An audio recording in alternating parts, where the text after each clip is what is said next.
stories turn songs into symphonies, events into memories, and lives into legends. In our crowded world, knowing your story cuts through the noise so you can make your mark, whether you want to sell more books, increase profits, or just make a difference. At Sterling & Stone, story is our business. The Story Studio podcast is where we explore ways we can all tell our stories better. And now, with the Story Studio podcast number 11, here's Johnny, Sean, and Dave. Hey everybody, and welcome to the Story Studio podcast, the podcast where I'm really shocked that I still haven't said self-publishing podcast. Keep waiting. Not even once? I don't think so. That's impressive. I think I still call it that all the time. Yeah, so anyway, today we're going to talk about how to know when to scrap or shelve a project. Basically, you got to wait till later to get back to it. You got to just know that it's time to quit. There's the whole sunk cost thing. It's really difficult sometimes to abandon something. We've seen this a bunch of times with our in-house writers, with people we talk to, the Stone Table, and it's just like, yeah, sorry. Sometimes it just doesn't make sense, and then you create something even better. So that's what we're going to be talking about today. Well, what's funny too is Dave has a very specific way of knowing when it's time to abandon a project. It's the 50,000 word mark, right, Dave? Sure. Yeah. I thought you were going to say when it's written on paper. No, he waits. No. That would at least be something. He waits until he's 50,000 words in, and he's like, "Fuck this," and he starts over. Right. To be fair, I'm the same way with pretty much everything in my life. Like once it gets to the point where it's more annoyance than it's fun, then forget it. This just in, Dave has decided to start a new family. Redacted's about that age, right? I think in people years he's about at the 50,000 word mark. What do you think? Yeah, probably. So you guys have recent scrapping not recent, but I know you have many fun scrapping stories. Is this we actually have one really recent that we could talk about. But my relationship with scrapping things and Dave goes all the way back to the beginning. I thought you were talking about scrapbooking. No. I was ready to talk scrapbooking on this show. Oh, I'm sorry. Would you like to talk scrapbooking? I would love to talk scrapbooking. Okay, what's your stickers you get at Michael's and the little beads and stuff? Oh, and the markers. Oh, it's awesome. What's your favorite marker? The Copic, whatever. Oh, I actually know that. That's Haley. Those are her favorite markers. Oh, yeah. Well, yeah. Artist, man. All right. Let's talk about some more shit that nobody can relate to. All right. So Dave and I have a long history of scrapping stuff. So we've had probably 39 blogs that we've scrapped, give or take, over the years. I think now we have 0. But once upon a time, we had a lot, and we were even one. You have one. We were in the blog making business there for a while. We had a lot, and a lot of them were little projects that we started out. And I do have a theory about this. It's relatively simple, but I want to circle to it. Just like, I mean, I think over time we've learned when to scrap and kind of developed criteria, but I think a lot of it is just feeling it out. So do we all just want to kind of each tell stories? And I don't think this is related to just books at all. This is just life. This is projects. No, this is have you read The Dip? Oh yeah. This is very much that's a solid book recommendation for any of you out there in podcast land. It's a short little book. It's Seth Godin, The Dip. And it's basically, I think the tagline on it is something like a short little book about quitting or something like that. And the idea is that it actually we haven't talked about that was in the Stone Table, but we talked about essentialism, the idea of paring things down, not essentialism, well, whatever. So it's what you keep doing. You only have so much energy. So it's what you need to quit is actually more important than what you need to do, because we all have a lot of things we want to do, and we're doing things that are kind of dumb in a lot of cases. So you need to know what to quit. And so what he talks about in The Dip is how to know is actually very much. Can we have Seth Godin on this episode? Is when you're in the dip, which is like if don't ask him what kind of pencil he uses, and maybe no, if life were a graph or any endeavor were a graph where it's going up and up, there's a little dip before it then takes off. And the question is when you're in the dip to recognize whether it's something you should let go of or keep going to battle through the dip.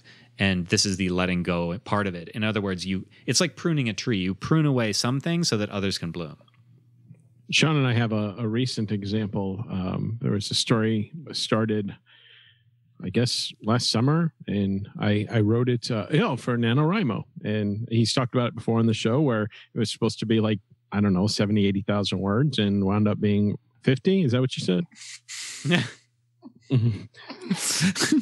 No, not even. It's 36,000 words. No, was it? Go look right now. It's 36,000 words. It has no third act. It has like no third act at all. It just kind of stops and like. Okay, can I tell one quick story about this? Because I love this story so much. Okay, so Dave gets this outline, and he's not real sold on the outline. No. So but he doesn't like so goddamn long. Right. So but there's no story meaning. Every time I'm like, you got it, he's like, I got it. No, now to be clear, he doesn't do this anymore. He's totally fixed about this one thing. And so I would say totally. Come on. But he wouldn't ask for any story meetings, and it was just like taking forever. What's wrong with this? I didn't want to disappoint you. I love you. So it comes back, and it is just like there's several things wrong with the story, and what's odd is that there's a lot of like arbitrary changes, right? Like to the actual structure of the story itself, and then a couple of things that make no sense. So he's like, it needed to be a little Davier. So he's like, how can I make this a very Davy Christmas? A very Davy Christmas. How can I make this dark? And so he says, I know. This couple needs history. Now, it could have been anything. Like a couple can have anything that's something that settles between them. Not anything as good as what I came up with. It could be infidelity. It could be anything, literally boring. Anything. Right. So they're right. Let me guess, Children in Jeopardy. That's right, Kate Morgan. It is Children in Jeopardy. No, actually, a lot of Jeopardy. This child is no longer in Jeopardy. No problem. The child's no longer in Jeopardy. So the child was in Jeopardy for a very short period of time, not that long, because they weren't even in Jeopardy a full year. They weren't even in Jeopardy a full year because nothing is more tragic than a dead child, except a dead baby. And so, wait, there is something more tragic than a dead baby. By the way, this is not a joke. Like, Dave is not doing this thinking how amusing it'll be to Sean. This is a natural process. No, and I'm horrified because I'm like, you didn't finish the book. It took 3 times longer than you said. There's no act 3. All these changes are here. And this, so not only does this couple have to suffer a baby dying, it's on Christmas morning. Like, just no Christmas one and all. Is there a part of you that thought that just imagines Dave at his desk saying this stupid story? I don't want to do this story. Fuck it, kill a baby. And I don't understand. Like, I mean, we're laughing because he's laughing. Like when it's like when your cat is mad at you for leaving for a long time, so it pisses on your bed. It's just like that. He's a vindictive little shit. So anyway, please go ahead with your story. Oh, I don't think I can breathe. So anyway, hope you don't die on Christmas. Yeah, he'll be safe. He's got a few months. I'll dress as Santa beforehand. Yeah. Okay. So that'll scar everybody. Okay. Was it in Gremlins where somebody got stuck in the chimney and died dressed as Santa? Yes. Is there a book called Dead Santa? Because I want to write that. What show are we doing again? It really does feel like we're so ever. People will never be able to look at Santa again without thinking about it. Okay, so we were going. Well, Sean passed me notes, said, "Okay, this is what the story needs," and I'm like, I think we should just scrap it, or at least put it on hold for a while, because right now we've got some momentum. I just finished a story. I'm helping with some other stuff. We're about to start White Space, and if I go back and do something that I wasn't in love with, and something that just reminds me of my awful defeat, I might put more children in jeopardy. So yeah. Okay. There'll be twins that die on Christmas. Yeah. Let's actually seriously unpack this, because I think it's a great case study for a lot of reasons. I mean, I'm not even talking about your psychographics, which are amazing. I just mean that the story that you had is actually in a place where I think a lot of writers have found themselves. They're finished with a draft. It doesn't quite work. There's just a ton of notes, and where do they even start? So, and just for a little bit of background here, when I passed this back to Dave, this was a couple weeks ago, and the story now is a little bit older. It might be like the end of December, I think, probably. And so it's been there a little while. I mean, it's cold at this point, and I just told Dave, spend some time with it, and then decide how long it's going to take you to fix, so we could put it on some kind of a schedule. Or if you just want to scrap it, go ahead and scrap it. There is no wrong answer. And I was like, I genuinely meant that. Sometimes there is a right answer. This time there really was no right answer. Like, if he wanted to redo it, that's fine. If he didn't, then that would be fine too. But it was really interesting to see his thought process, because I think the fact that he did scrap it is a lot of growth. Because in the past, Dave does have a tendency to, he would want to make it right. And that would martyr that shit through. Yes, exactly. He would have martyred that shit through. And that doesn't serve him, doesn't serve the story. At that point, it's probably easier just to write something new. And he decided that, and his work the last couple of weeks has just been like on fire. So I think you have to free yourself from mental baggage, and you have to ask yourself, is the juice worth the squeeze? And if this old project is going to take more out of your soul and out of your creative energy than just starting something new and carrying that to the finish line, that's a bad idea. However, don't make the excuse, which is also easy to make, that, oh, that's going to be too much work, I'll just start something new. Because if that's your pattern, that's a problem too. And I think a good example of something that took a while to get right, but was worth it, was Yesterday's Gone 3. It was a very complex, almost convoluted plot. I guess it would depend on who's reading it. But it was very difficult to sort out and get through. But I didn't have the option of abandoning it, because it was a serial and people loved the first two. So we owed them the third story, and I had to get it right. And that was one of those things where you just really got to buckle down and sort it all out. And for me, I use index cards, and I use them a lot when I'm trying to figure out something. It helps me to write stuff by hand, to kind of hash it out and figure out what needs to be fixed, what needs to be moved. That's something that we run into a lot, Sean and I. The end of the Tomorrow Gene was really, really complicated. Like, that was just one of those things where it was tempting to, I mean, we've just weaved out all these things, and we're like, okay, so there's a storyline from the first book we need to make relevant again. There's these two people went off here. This person went off here. There's this person with this person's, well, I guess we didn't have different memories or whatever. Kill them all on a Christmas reset button. Yeah. I mean, basically it was like, we weren't I mean, we're kind of seasoned at this point. We've been writing books for quite some time, so we kind of know our limits. And we had invested 2 3/4 books into it at that point. Actually, 2.5, because it started being so much longer than we anticipated. So we knew that it wasn't a scrap situation, but we knew that there's a lot of hard work ahead of a situation. You know what this reminds me of is I feel like you need to really, really, really know your limits and really, really know your capabilities. Or I'm sorry, not really, really, but you need to learn them. So the metaphor that the analogy that I'm gonna make here, I don't know if this is gonna work. So let's see if this is gonna work. Is I'm on pins and needles. I know. So one of my sport is rock climbing, and so I actually have a coach and stuff. And I was talking to him about I don't know if you guys have ever seen these free soloists where they'll climb like El Capitan, and they have nothing. They have no lines, no safety, no gear. It's just you and the rock. And to me, that's like the stupidest thing in the world, because, okay, so yeah, you feel you can do it. It's a transcendent experience. But if you fuck up once, you're dead.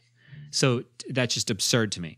But I was talking to this other guy about it, and he goes, they climb a grade or two below what their max is, and they really, really, really, like in a spiritual sense, know their ability level. And I think that acuity, it's like, so forging into Tomorrow Gene 3 or Yesterday's Gone 3 is like, we knew that we could do it, if that makes any sense. Like, it's just a familiarity with your craft.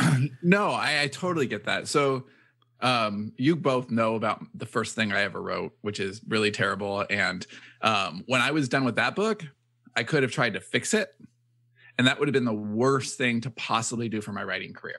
Yep. Because I would have, like, the ideas in it were too big. I wasn't capable as a writer. And that's not that I wasn't capable as a writer. I mean, I was very capable of writing SEO articles at the time. I rocked those fuckers for $5 each. But I wasn't capable of telling this big, grand story where the ideas are just huge. And now I'm much more comfortable with big ideas. And I was comfortable with big ideas then, but more like how to hold them, not how to arrange them into order. It's different. And I didn't have the technical skill. I didn't have the understanding of story. I couldn't have done that. And if I had gone and just tried to fix that over and over and over, I would not have grown as a writer. I would have stalled as a writer. I would have stalled as a creator. And I would have started to doubt myself. And if I muscled my way through it, I would have ended up with a pretty crappy version of that book. So, go ahead. Well, that's it. It's like, I just, part of it was that, oh man, I just don't want to fix that. But part of it was the energy of moving on to something else. And what can I learn now? And I can come back to that. And I think that that's okay too. You can circle back to ideas. The good ones are there later.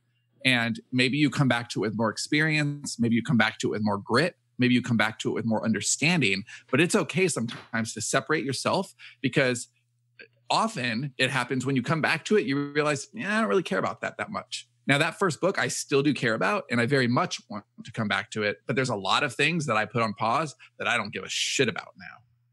Well, and that's part of it too, is I think that the more you do, and you don't have to necessarily write fast, but just volume, is you start to realize. So I think that the reason that Sean's first book, I haven't read it.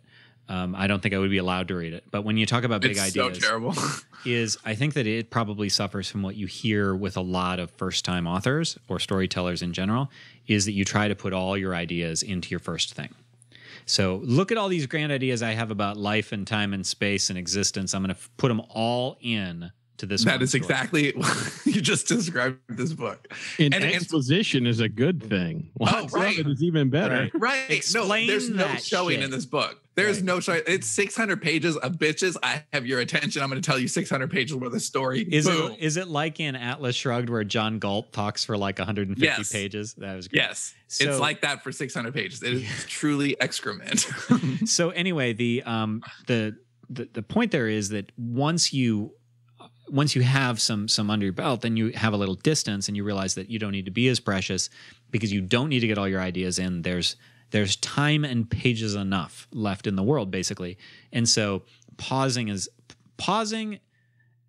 not necessarily painful, but trashing, realizing you're not coming back to a book, gets less painful. But to extend my rock climbing metaphor here, my free soloing, how do you think you learn that? How do you think you learn what the line is between a project you should keep and work on because you're in the dip, or a project that you should trash so that something else can bloom? Well, I think there's a maturity that is required, and it's required differently from different people. So like with Dave, I think that he showed a lot of maturity in leaving that project behind and saying, you know what, my energy is best reserved for something creative and new. And I want to maintain the momentum that I have, and I don't want to go backwards. And I think that's just to cut in for a second, I think that's it depends what you're stopping it to do. I think if you're stopping it to do something that will move quicker, that you'll feel more energized about, I think it's a better idea than just stopping and starting over something else. It'll also be very difficult. But you need to know yourself there, because it may be a resistance thing where you're distracted and you it's tough, so you move on to distract yourself. You just have to know. Yeah. I mean, there's a part of me that is really dogged and just really loyal. And I want to see things through to the very, very end. And that really, I don't know, that was a cancer in the early days online, especially for. Well, you did that there were times I remember having this discussion with old Lexi Maxwell properties. It was like, we got to find something to do with these. And there were times when it was like, dude, there just isn't some of the stuff there just isn't a place for it. It just has to not be somewhere. You have to write it off. But I do, like, if I create something, I kind of want to put it in its place, and or just like, why swap the world of it? And you have to get to that point. And there is a more of a maturity now. And I think that in the beginning, okay, so here's the theory on this. I think in the beginning, you have to be able to, there has to be growth. So be willing to experiment a lot, be willing to kill things, be willing to stick through it long, but there has to be a graceful, like, polishing, a sanding down to that over time, because otherwise you're just repeating the same mistakes over and over and you're scattershot. And there has to be more like rhythm to it than that. So the latest thing that, I mean, as a company, this was actually this year. This was early this year. This was January, I want to say. We said goodbye to something as a company that was kind of a precious idea. It was something that we had definite love for. We had put work into it, and we were all ready to go whole hog into it. And it was what Johnny refers to as a blinds and manila idea, except, I mean, it was, but it was a beautiful idea that would not have been terribly difficult to push the ball forward on, and the return on it would have been huge. But we scrapped that project for a very simple reason, because it didn't fit with the rest of the company. And so I think that as you get older, not older in age, but older in experience and whatever it is you're doing, whatever you're investing your time in, part of the return that you want on your time is more wisdom. And that's so that your edge is sharper when you're making decisions in the future. And in this situation, we have kind of criteria now. Does it fit our core needs as a company? And it didn't. Like, it didn't tick any of those boxes. And so we took it out. Now, to bring this into like the author space, a lot of times you'll have this project's really hard, and I'm 2 books in and it hasn't really sold that well, and man, lit RPG sure has taken off. Maybe I should just start a lit RPG book. Well, okay, that's a terrible idea unless you are really in that space and you like lit RPG, because all you're doing is abandoning something hard for something that's probably going to be a really, really short-term fix at best. So it's not that sticking with the 2 books that you already have and getting that 3rd book out is the right decision or the wrong decision. It's, you have to know what you're trying to accomplish. If you're just running away from the work of it, that's the wrong move. Right. When I was most of my life, I wrote stories, and I always gave up on them early. And it wasn't until I met Sean and we started writing together that I had the confidence to actually follow through. And I think that confidence helps you also know the difference between when something isn't working or when you're just you're giving up too soon. Yeah, don't give up because it's hard. That's the wrong reason to surrender on a project, for sure. And in fact, if it's hard, that's probably when you should double down. What if you realize that it's a good book, a good story, but it isn't doing what you thought it would? I feel like we have these examples, but I just can't think of what any would be. So for instance, the simplest example would be, it's something that you and I would do, Sean. I'm sure we have done it, where we set out to do something really commercial, but it turns all like Relm and Sandsy, and it's just like every time we go to bat. Right. So do you decide it's artistically worth it? Well, okay, for us, that took definition. I think that originally we would always say, okay, we're just going to do it this way. We're going to do it this way because this is our way.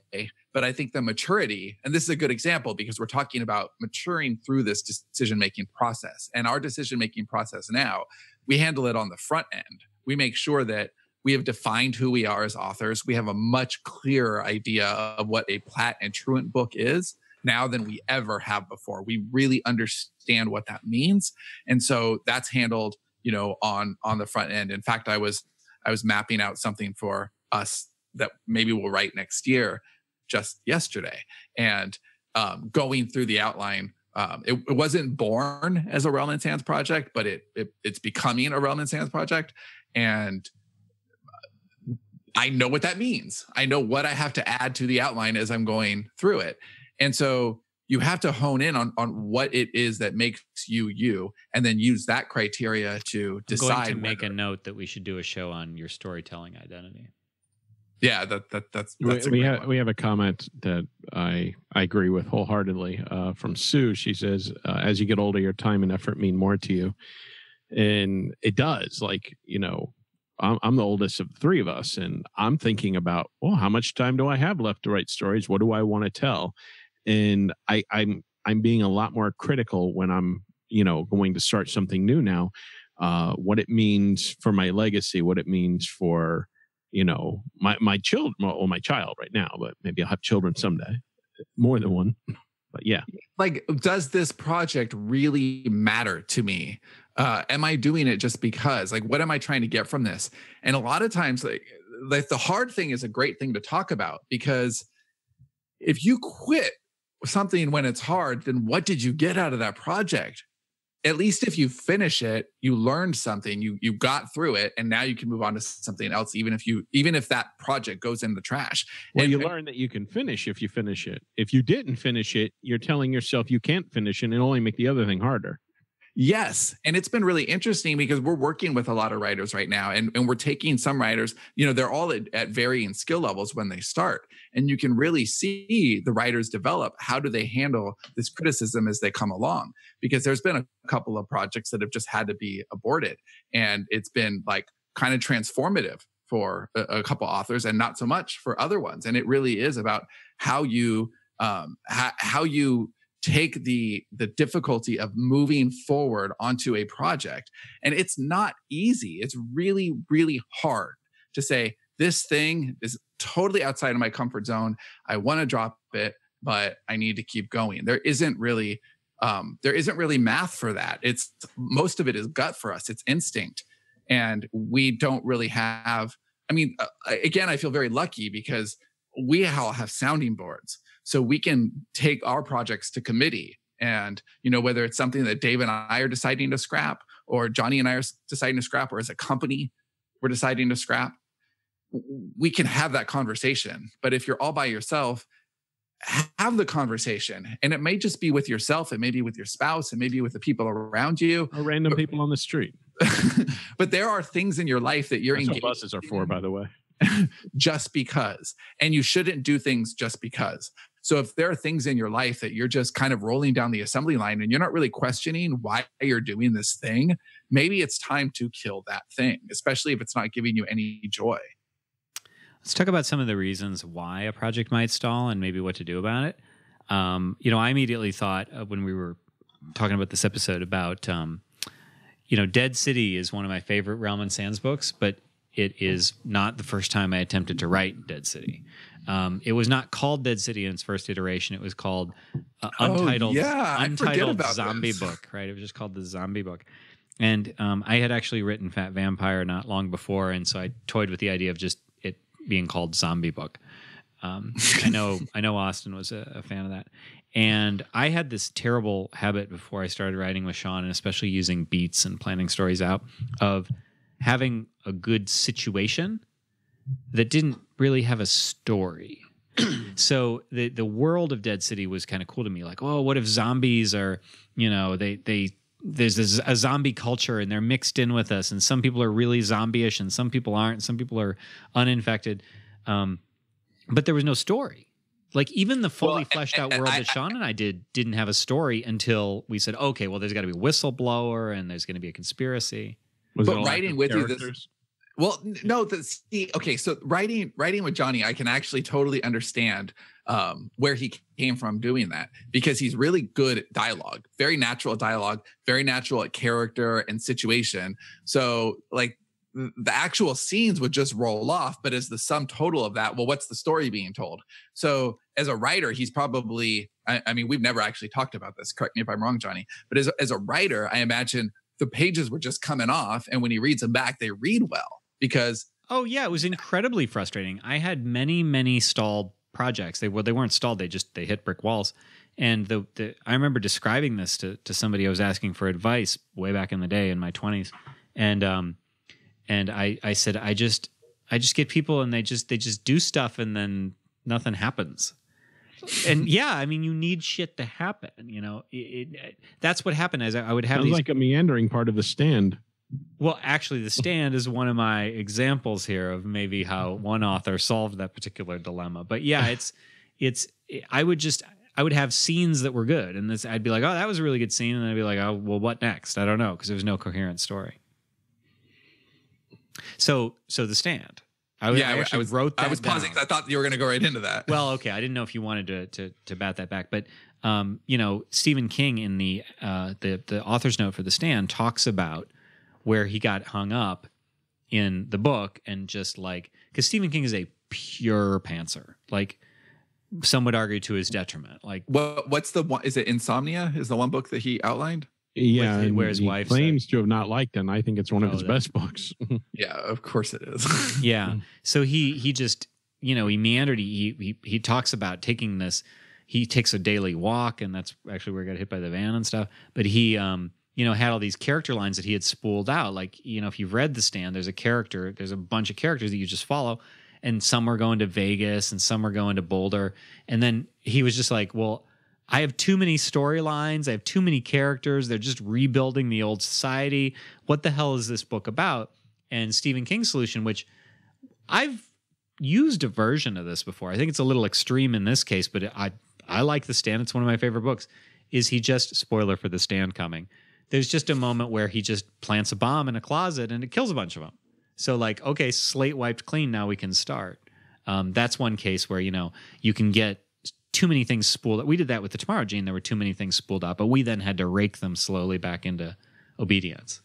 But, you know, that can be, there's also projects that they just get too big for you, and maybe they're better for someone else, or now you bring in consultants, or because this isn't just about story, it's projects in life. So like imagine that there's, well, there's a specific example that I would love to use, and I just don't know if I can right now. But something that's bigger than you, and there's another partner over here who can take that thing and make it into something that you never could. Oh, I know what you're talking about. Yeah, you shouldn't give that example, but yeah. Yeah, and so that is the kind of thing where if you just see outside of yourself, maybe somebody else could give you more perspective on your project and help you to the finish line, because it's just bigger than you. I think that's what I'm trying to say. Some projects are just bigger than us. Mm-hmm. And sometimes we don't see that because we started the project. So we have ownership of the project and we think about the project in those terms.